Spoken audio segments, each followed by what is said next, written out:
Hello everyone, bright future academy की YouTube channel पर हम आप सभी का हार्दिक स्वागत करते हैं। तो आज हम इस वीडियो में बात करने वाले हैं क्लास 10th यूपी मैथ्स के सिलेबस के बारे में और हम बात करेंगे कुछ नंबर सिस्टम के बारे में। ठीक है, तो आइए पहले हम सिलेबस की बात कर लेते हैं। तो देखा जाए सिलेबस क्या है हम लोग का। ठीक है, जो हम लोग को 10th में सिलेबस जो है हम लोग का मैथ्स का, वो टोटल यूनिट कितने अब हो गए हैं? 7 यूनिट हो गए हैं। ठीक है, कुछ यूनिट्स को इसमें से क्या कर दिया गया? हटा दिया गया है। ठीक है, तो देखिए पहले हम लोग को यूनिट फर्स्ट में क्या पढ़ना है? यूनिट फर्स्ट में हम लोग को पढ़ना है संख्या पद्धति। ठीक है, यूनिट सेकंड जो हम लोग का है वो क्या है? बीजगणित। और यूनिट थर्ड क्या हम लोग का होगा? निर्देशांक ज्यामिति। यूनिट 4 क्या होगा हम लोग का? ज्यामिति। ठीक है, और इस ज्यामिति जो है आपका कुछ चीजें ज्यामिति के अंदर से हटा दिया गया है। ठीक है, वो भी बताएंगे आपको क्या है। यूनिट 5 क्या है? त्रिकोणमिति। ठीक है, यूनिट 6 क्या है आपका? मेंसुरेशन। और यूनिट 7 क्या है आपका?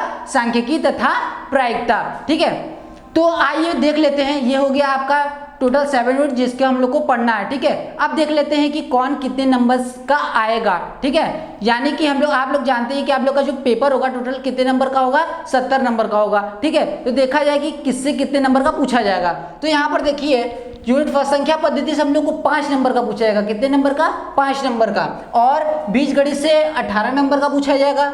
यूनिट थर्ड में निर्देशांक ज्यामिति, उसे कितने नंबर का? 5 नंबर का पूछा जाएगा। ज्यामिति से हम लोग का 12 नंबर का पूछा जाएगा। त्रिकोणमिति से हम लोग का 10 नंबर। मेंसुरेशन से भी आपका क्या है? 10 नंबर का। सांख्यिकी तथा प्रायिकता मिलाकर 10 नंबर का ये आपका पूछा जाएगा। ठीक है, ठीक है।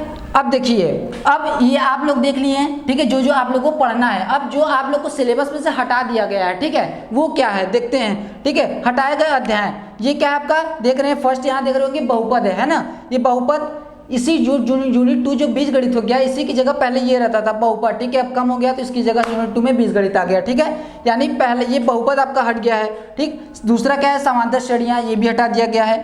थर्ड आपका क्या है? वृत्त। ठीक है, वृत्त किसके अंतर्गत आता है? ठीक है, ज्यामिति के अंतर्गत। ठीक है, इसी ज्यामिति में एक टॉपिक क्या था? वृत्त, उसको हटा दिया गया। ठीक है ना।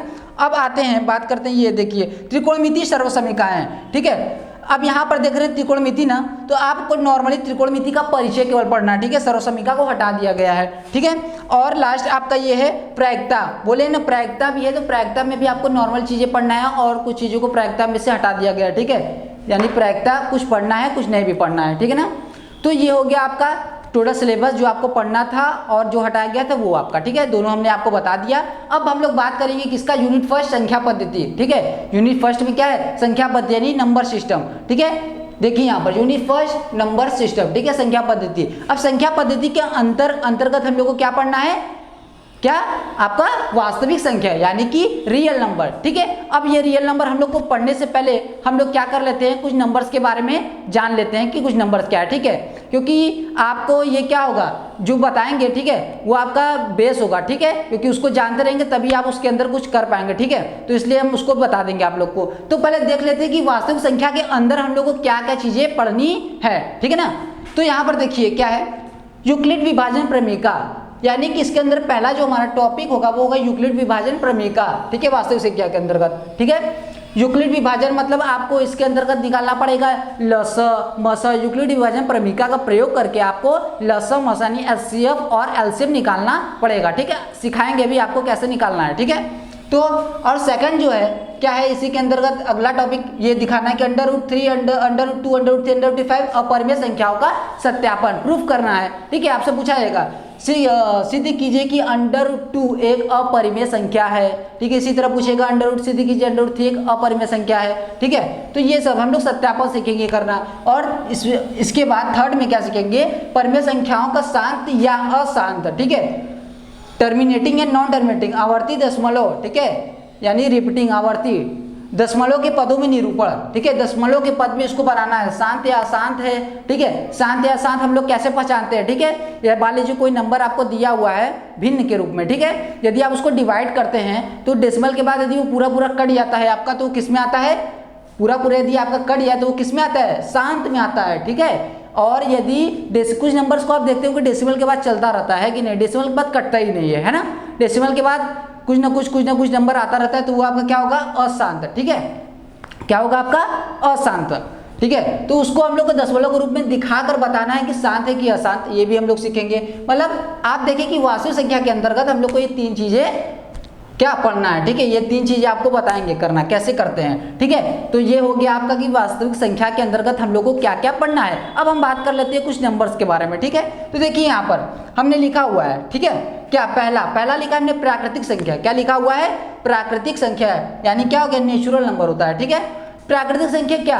1 2 3 4 5 6 इसी तरह जितना, यानी कि ये बात आप ध्यान दीजिए। बहुत से लोग हैं क्या करेंगे 1 2 3 4 इनफाइनाइट बोल देते हैं कि नहीं, कि इनफाइनाइट तक हो गया तो वो हमारा नेचुरल नंबर हो गया 1 2, लेकिन ये नहीं होता है, ठीक है। क्या आप बोलेंगे? जहां तक आप गिन सकते हो, क्या कर सकते हो? जहां तक आप किसी नंबर को गिन सकते हो, ठीक है। कोई भी बहुत बड़ा शंख मील पहुंच गया भैया, उसको कैसे गिना जाए? तो ये होगा कि ऐसा, लेकिन हो कि आप जिसको काउंट कर सकते हो, ठीक है, जिसको गिना जा सकता हो, वही हमारे क्या होगा? प्राकृतिक संख्या कहलाएगा, ठीक है। अब जैसे उंगली है, उंगली हम लोग गिन सकते हैं नॉर्मली, ठीक है। कोई भी चीज ऐसा कि जिसको हम लोग आराम से गिन सकते हो, वही हमारा क्या होगा? नेचुरल नंबर होगा, ठीक है। पूर्ण संख्या, ठीक है, यानी होल नंबर। होल नंबर क्या? उसमें 0 आ गया, क्योंकि 0 करने से नंबर क्या हो गया? पूर्ण हो गया, ठीक है ना। तो इसलिए बस इसी में क्या हो गया? 0 को इंक्लूड कर लिया गया, ठीक है। तो 0 1 से लेकर ये इनफाइनाइट तक होता है, ठीक है। अब इसके बाद बात करते हैं पूर्णांक यानी इंटीजर्स का। देखिए इंटीजर्स क्या होता है, ठीक है। नंबर्स तो हमारे पास होते ही है ना। अभी आप पढ़े हैं all positive number, all negative number, ठीक है। क्या होते हैं आपके इंटीजर्स में? मतलब सारे जो माइनस में जितने भी नंबर हो, चाहे वो प्लस में, सबको ले लिया जाए, ठीक है। या फिर आप बोल सकते हैं जितने भी नेचुरल नंबर है और जितने भी होल नंबर है, और प्लस क्या, जितने भी निगेटिव नंबर होते हैं वो आपके क्या होंगे? पूर्णांक होंगे, ठीक है। जैसे कि यहाँ पर हम दिखाए हैं -2 -1, यानी इनफाइनाइट से, मतलब इनफाइनाइट से चलता हुआ आ रहा है ये, ठीक है, इधर से। तो -2 -1, फिर 0 1 2 3 4 चलता है इनफाइनाइट, मतलब इधर से भी इनफाइनाइट तक गया, उधर से माइनस, मतलब समझ रहे ना, माइनस से भी इनफाइनाइट तक गया हुआ है, और प्लस पॉजिटिव जो नंबर है वो भी इनफाइनाइट तक गया हुआ है, ठीक है। वो सभी क्या आएंगे? पूर्णांक यानी इंटीजर्स में आएंगे। अभाज्य संख्या। अब अभाज्य संख्या क्या है? तो देखिए अभाज्य संख्या किसे कहते हैं? यहाँ देख रहे हैं लिखे 2 3 5 और 7, ठीक है। ऐसा संख्या जो केवल 1, क्या केवल 1 और खुद अपने ही संख्या से कटे, ठीक है, वो आपका क्या कहलाएगा? अभाज्य संख्या। तो यहाँ हमने कुछ नंबर्स लिखा है, देखिए। तो 2 क्या है? 1 से भी कटेगा और खुद अपने नंबर से भी कटेगा। 3 क्या है? 1 से कटेगा, खुद अपने नंबर से कटेगा। तो इसी तरीके से सब है, ये क्या कहलाएंगे? अभाज्य संख्या कहलाएंगे। अभाज्य संख्या यानी को प्राइम नंबर। क्या? को प्राइम नंबर। तो को प्राइम नंबर किसे कहते हैं? तो सुन देखिए क्या है को प्राइम नंबर? वो होता है यानी कि ऐसे नंबर का जोड़ा जो केवल और केवल किससे कटता हो? 1 से कटता हो, ठीक है। यानी 1 से जो कटता होगा वही हमारा क्या कहलाएगा? अभाज्य संख्या कहलाएगा, है ना। तो यहाँ पर देखिए एक एग्जांपल हम लोग लिया है, क्या है? 7 और 3, 2 जोड़े में नंबर लिए हैं और जो दोनों केवल और केवल 1 से ही कटने चाहिए। देखिए 7 भी 1 से ही कटेगा और क्या 3 भी 1 से कटेगा, है ना। तो ये क्या हो गया आपका? क्या? को प्राइम, ठीक है, यानी अभाज्य संख्या, ठीक है। अब ये क्या है? भाज्य संख्या। क्या हो गया? देखिए यहाँ पर भाज्य संख्या। भाज्य संख्या क्या है? भाज्य संख्या का मतलब हो गया ये कि यानी कि जो अभी आपने अभाज्य आप लोगों को हमने बताया था, है कि नहीं? ये अभाज्य हमने आप लोगों को बताया था, यानी ये होता है प्राइम नंबर। अभाज्य संख्या इंग्लिश में बोलते हैं प्राइम नंबर, और ये भाज्य संख्या कंपोजिट नंबर, ठीक है। तो कंपोजिट नंबर क्या होता है? तो भाज्य में क्या था?